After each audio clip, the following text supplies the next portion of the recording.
Nous insistons et soulignons très fortement que bien que Christ, dans toute sa plénitude, fut révélé et présenté dans le Nouveau Testament, ce même Nouveau Testament rend très clair que par le moyen de la parole et par le Saint-Esprit, cette présentation objective doit avoir une contrepartie subjective dans le cœur, l'esprit du croyant. Il veut nous dire que c'était en vue de cette intention que le Saint-Esprit est venu. Nous avons l'Esprit habitant en nous, en vue de ce dessein même. Paul priait ardemment pour des croyants déjà bien enseignés, afin qu'il leur soit donné un esprit de révélation dans la pleine connaissance de Christ. Ce don d'un ciel ouvert et d'une faculté spirituelle est destiné à tous les croyants. Mais souvenez-vous, il faut un esprit absolument pur et honnête et être prêt à accepter d'aller jusqu'au bout et d'endurer tout ce qui est impliqué. Ici, la croix, c'est-à-dire Christ crucifié dans sa plus profonde application à l'intérêt personnel sous toutes ses formes, est le rocher de scandale ou la pierre principale de l'angle, sur lequel on trébuche et on tombe, ou sur laquelle on bâtit et on s'élève. Tout orgueil, tout préjugé ou toute réserve nous prendra en défaut tôt ou tard dans ce en quoi nous aurons été déviés de la plus pleine attention de Dieu en nous appelant. Ce sera une tragédie si à la fin on nous trouve dans une décharge, un cul-de-sac, une impasse, peut-être à notre aise et libre de toutes les tensions de la bataille, mais du point de vue du ciel, éliminé. Une telle possibilité était une crainte de Paul toujours présente, de peur d'être moi-même désapprouvé après avoir prêché aux autres. Et il y a beaucoup plus de déclarations comme celle-là. Si je puis, dit-il. Nous devons retourner à la grande question du mystère, car il y a dans notre épître aux Éphésiens des choses liées à cela qui ont besoin d'être clarifiées. Dans tous ses épîtres, Paul utilise ce terme environ 20 fois, le mystère, le secret de l'aveuglement, qui est arrivé à Israël, Romains 11, 25. Le mystère de la sagesse de Dieu, les mystères de Dieu, les mystères en parlant en langue, les mystères de l'enlèvement et du changement du corps, le mystère de sa volonté, le mystère révélé à Paul, la dispensation du mystère, le mystère de l'union de Christ et de l'Église, le mystère de l'Évangile, le mystère caché, le mystère de Christ, le mystère de Dieu. Tout cela. Dans Éphésiens 9, 3, 3, 4, 3, 9, 5, 32, 6, 19, Colossiens 1, 26, Colossiens 2, 2, 1 Corinthiens 14, 2, 1 Corinthiens 2, 7, 2 Thessaloniciens 2, 7, 1 Timothée 3, 9 et 1 Timothée 3, 16.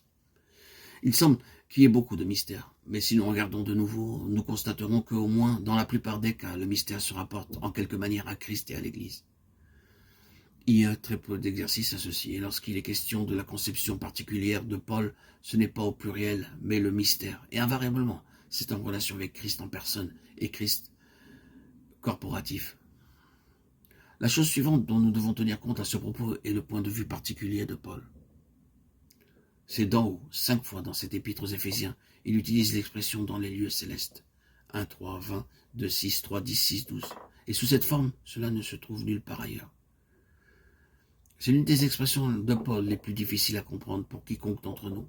Nous ne sommes pas tout à fait aidés par d'autres expressions se rapportant au ciel, telles que « tout genou fléchisse dans les cieux » Philippiens 2,10.